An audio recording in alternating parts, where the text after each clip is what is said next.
Il Cross Enterprise Document Sharing è un profilo basato sull'interscambio di documenti su un'infrastruttura e il fatto che in questa infrastruttura vengano indicizzati alcuni dati che permettano poi la ricerca dei documenti pubblicati e il retrieve di questi documenti da chi ne ha bisogno. L'idea è che le diverse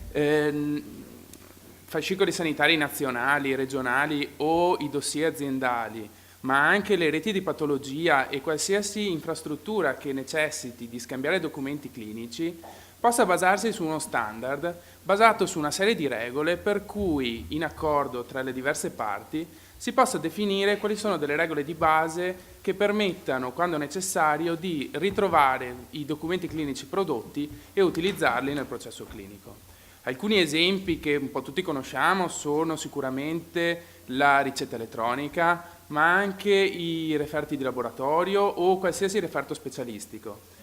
L'esempio che più calza è quello del patient summary, perché è un documento di interesse di una grande quantità di specialisti e segue un po' tutto il processo clinico del paziente. L'XDS è basato su due attori principali, centrali, un repository e un registry. Il repository è un archivio la cui finalità è di, appunto, archiviare e mantenere i documenti clinici che vengono prodotti, e un registry, il quale vuole tener traccia di tutti i dati importanti per ritrovare i documenti e il link tra questo indice, il registry, e l'archivio reale dei documenti. Per cui, pensando a un'infrastruttura qualsiasi di scambio documentale, abbiamo un document source che è il creatore dei documenti, che crea il documento, lo va a pubblicare in un repository, il quale archivia il documento e lo mantiene nel tempo, garantendo il fatto che venga mantenuto, e assieme al documento invia una serie di dati utili per individuare in seguito il documento. Questo repository va a tracciare all'interno di un indice questi dati e creare un link tra l'indice e il repository stesso. Una volta che qualcuno ha bisogno di utilizzare quel documento, attraverso un'interrogazione di questo indice può sapere dov'è il documento e ha la capacità di recuperarlo e utilizzarlo all'interno del sistema. Cosa fa IHE? IHE standardizza questo processo definendo degli attori specifici, quindi il document source, il repository, il registry e il consumer, ma va a definire anche qual è la relazione tra questa infrastruttura e un'anagrafica che può essere aziendale o sovraziendale per tener traccia degli identificativi dei pazienti e di come questi vengano relazionati con la creazione del documento stesso. Garantisce anche una certa flessibilità perché garantisce la possibilità che le diverse realizzazioni di questi applicativi possano creare delle situazioni di attori integrati. Se pensiamo a un repository locale di un dipartimentale, è facilmente intuibile che possa essere raggruppato con il creatore del documento stesso, così come in certe realtà l'attore repository e registry può collassare in un unico attore, mantenendo al proprio interno l'indicizzazione e anche la conservazione del documento stesso. Tutta questa infrastruttura, come avete visto, è basata a prescindere dal contenuto del documento stesso, quindi noi possiamo condividere qualsiasi tipo di documento, sia esso PDF, strutturato o non strutturato. Altri profili di IHE ci vanno ad aiutare andando a spiegare il contenuto di questi documenti e come essi possono venire utilizzati dai diversi attori. Tra questi segnaliamo lo scan document, che è un profilo che va a spiegare come i documenti scannerizzati possono venire sharati in questa infrastruttura, ma anche come viene condiviso il medical summary o le immagini radiologiche. Tutti questi profili e i domini che sottovedete si basano sulla stessa identica infrastruttura, così come abbiamo fatto anche noi con l'XTV, che abbiamo utilizzato la stessa identica infrastruttura per scambiare un nuovo tipo di documento. IHE non ha introdotto nuovi standard, ha solo fatto chiarezza su quello che c'era. Infatti tutta questa infrastruttura è basata su web service, quindi utilizza standard già esistenti, ma ci spiega come utilizzarli e come relazionare questi standard uno con l'altro. Se analizziamo uno use case tipico, in cui potete vedere sulla sinistra un'azienda, potete immaginarla, e sulla destra un'altra, che hanno la necessità di condividere documenti tra di loro, potete notare come con un registry centrale e diversi repository sparsi all'interno dell'infrastruttura abbiano la possibilità di condividere i documenti prodotti, garantendo la sicurezza con un auditing di tutto il sistema. In alto potete notare come su tutta l'infrastruttura c'è la necessità di un'anagrafica che tenga traccia dell'identificazione del paziente in modo che sia univocamente identificato all'interno dell'infrastruttura stessa. Ovviamente l'XDS non è l'unico modo di condividere i documenti, infatti all'interno delle nostre aziende abbiamo visto che ci sono svariati modi di condividere documenti, perché c'è la possibilità di doverli inviare punto punto, la possibilità di dover consegnare al paziente un dispositivo che può essere un CD o una chiavetta USB con cui il paziente vada a casa con i propri documenti, oppure condividere dei documenti in una realtà cross regionale o in cross area vasta, chiamiamola. XDM è un secondo profilo di HE che si basa sull'interscambio di documenti attraverso CD o chiavette USB o comunque device in genere. E questo vi fa vedere come IHE ha coperto un po' tutte le necessità, andando a standardizzare anche come se non c'è un'infrastruttura all'interno dell'azienda o comunque la persona che deve usufruire dei dati non è collegata con l'infrastruttura aziendale, abbia la possibilità di ricevere questi dati.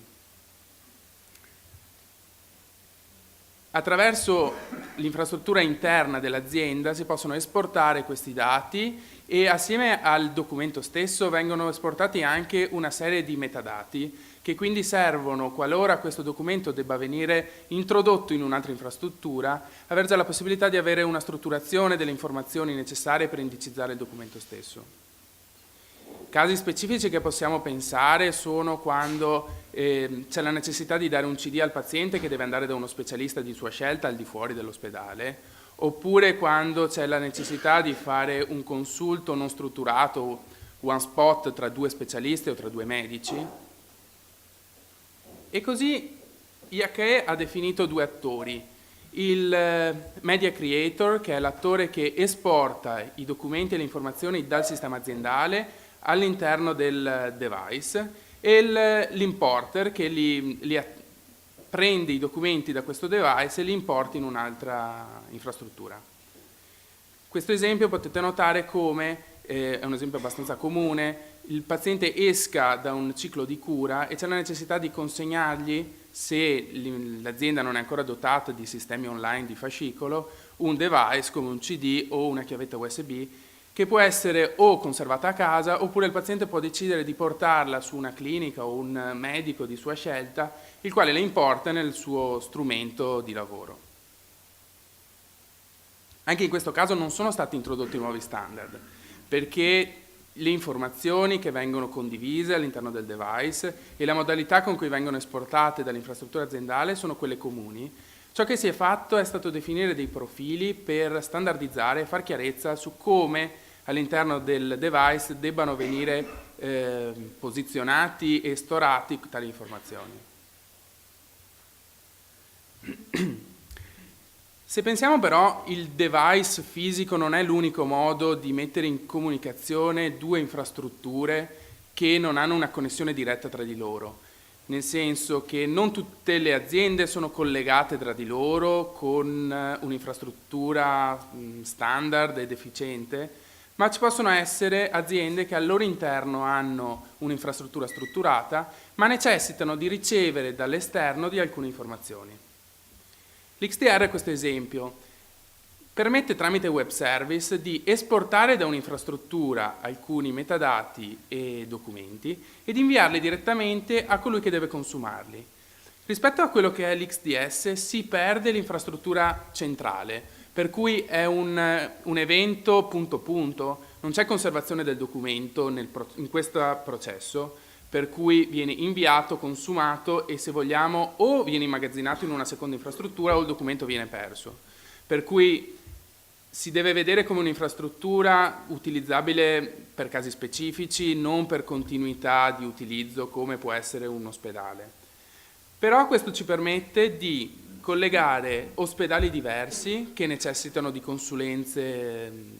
temporanee o momentanee, non quindi in modo strutturato come può essere fatto con un'infrastruttura XDS, oppure la possibilità di inviare direttamente al medico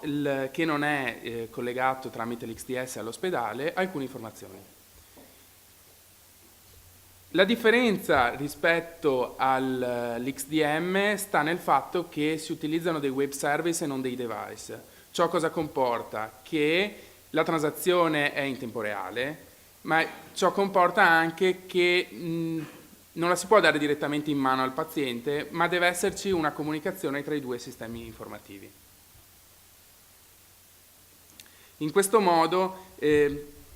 si possono collegare realtà che hanno delle consulenze occasionali